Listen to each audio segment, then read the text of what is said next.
এই না গরম গরম চা। এই 2 কাপ চা আনতে তোমার 2 ঘন্টা লেগে গেল, তাই না? আরে বাবা, অনেক দূর দোকান, এজন্য একটু দেরি হয়ে গেছে।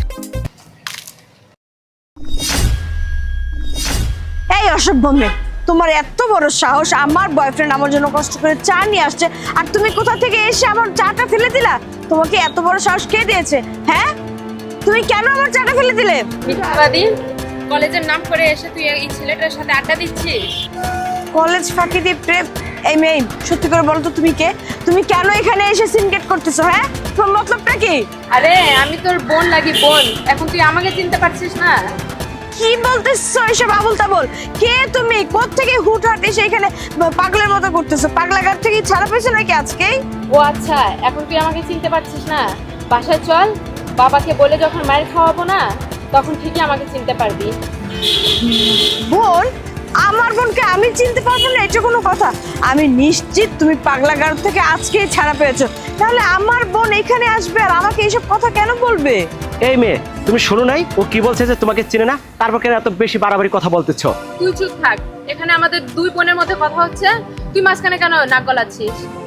আর তুই আজকে বাসায় চল। সীমান্ত, সীমান্ত, তুমি বিশ্বাস করো আমি এই মেয়েকে চিনি না, কেন হইবে আমার নামে ভুলভাল কথা বলতেছে? আচ্ছা, তুমি তো আমার ফ্যামিলি সম্পর্কে জানো, আমার ফ্যামিলিতে কে কে আছে? আমার ফ্যামিলিতে কোনো ভাই বোন নেই, আমি একাই। আমার কোনো চাচাতো মামাতো ভাই বোনও ঢাকায় আসেনি। সীমান্ত, তুমি আমাকে বিশ্বাস করো, আমি এই মেয়েকে চিনি না। আমার বোন বললেই কি বোন হয়ে যায় নাকি? ও তো বললো যে তোমাকে চিনে না, কেন তো বাড়াবাড়ি করছো? এই, তুই এত কথা বলছিস কেন? তোকে বলছি না চুপ থাকতে? বেশি কথা বললে না পুলিশের কাছে দিয়ে দিব। আর তুই চল। আরে এই মেয়ে, শোনো। ধুৎ, তোর সব প্ল্যানই ভেস্তেছে। এই, তুমি খুব ভালো করে জানো যে তুমি আমার বোন না, আমিও তোমার বোন না। আমরা কেউ কাউকে চিনি না, তাহলে আমার বয়ফ্রেন্ডের সামনে এসব নাটক করার কি দরকার ছিল? কে তুমি? সত্যি কথা বলো, বলে দিলাম। আরে বাবা, আমাকে বলতে তো দিবা তুমি। আমি জানি তুমি আমার কেউ না, আমিও তোমার কেউ না। আমি যা করেছি তোমার জীবন বাঁচানোর জন্য, তোমার ভালো করার জন্য করেছি। তুমি আমাকে ভুলভাল যা বুঝাবা আমি তাই বুঝবো? আসলে তোমার কোনো কুমতলব আছে, আর তার জন্য তুমি এই নাটকটা সাজিয়েছো। তুমি যদি ভালোই ভালোই তোমার দোষ স্বীকার না করো যে তুমি এই নাটকটা কেন করেছো, তাহলে কিন্তু তোমার কপালে খুব খারাপই আছে, বলে দিলাম। আচ্ছা, তাহলে শোনো।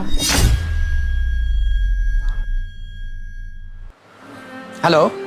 দোস্ত, আমার গার্লফ্রেন্ড, হ্যাঁ, ওর কাছ থেকে আমি 5 লাখ টাকা নিয়েছিলাম। আমাকে টাকাটার জন্য খুব প্রেশার দিচ্ছে, কিন্তু আজকের দিনের ভিতরে টাকাটা দিতে হবে। প্লিজ তুই আমাকে 5 লাখ টাকা একটু ম্যানেজ করে দেস না, খুবই দরকার আমার। আরে দোস্ত, এই টাকা কি দেওয়া লাগে? তুই এক কাজ কর, তোর গার্লফ্রেন্ডে এই দুনিয়া থেকে সরাই দে। কি, তোর মাথা খারাপ হয়ে গেছে নাকি? সামান্য 5 লাখ টাকার জন্য ওকে আমি মেরে ফেলবো? তোর মাথা ঠিক আছে? আচ্ছা দোস্ত, তোর যদি মন চাই তুই আমাকে টাকা দে, না মন চাইলে না দে। তুই উল্টাপাল্টা কথা বলিস না তো, ফোন রাখ। ভালো বুদ্ধি দিলাম তো, ভালো লাগলো না। ঠিক আছে। বন্ধু তো আমার এই আইডিয়াটা খারাপ দেয়নি। ওকে যদি মেরে ফেলি তাহলে আমার 5 লক্ষ টাকাও বাঁচবে। একটা কাজ করি, চায়ের ভিতরে ওকে বিষ মিশিয়ে দেই, ও মারা যাবে, আমারও 5 লাখ টাকা বাঁচবে। মনে হয় মেয়েটা বড় বিপদে পড়বে। আমার তো মেয়েটাকে বাঁচানো উচিত। এবার বুঝতে পেরেছেন আমি কেন এরকম করেছি? হ্যাঁ, তাই তো। তুমি না একদম ঠিক কথা বলেছো।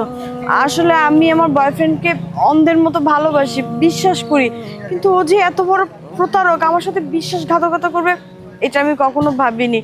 ওর ভিতরে যে এতটা জঘন্য মন মানসিকতার মানুষও একটা, ও যে একটা জানোয়ার, এটা আমি এখন হাড়ে হাড়ে টের পাচ্ছি। তুমি যদি আমাকে এভাবে না বোঝাতে, আমাকে আজকে না বাঁচাতে, এতক্ষণ তো আমি মরেই যেতাম। বোন, তুমি আমার প্রাণ বাঁচিয়েছো। আমি যে কি বলে ধন্যবাদ দেব সেটা আমি বুঝতে পারছি না। আমি তোমার কাছে ঋণী হয়ে গেলাম বোন, আমার ভুল হয়ে গেছে, তুমি আমাকে ক্ষমা করে দিও। আরে না না বোন, ক্ষমা চাইতে হবে না। আমি যা করেছি আমার মনুষ্যত্বতার কারণে করেছি।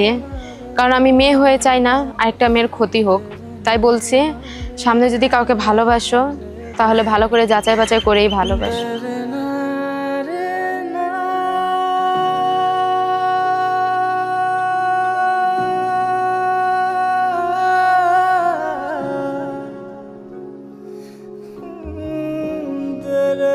রে না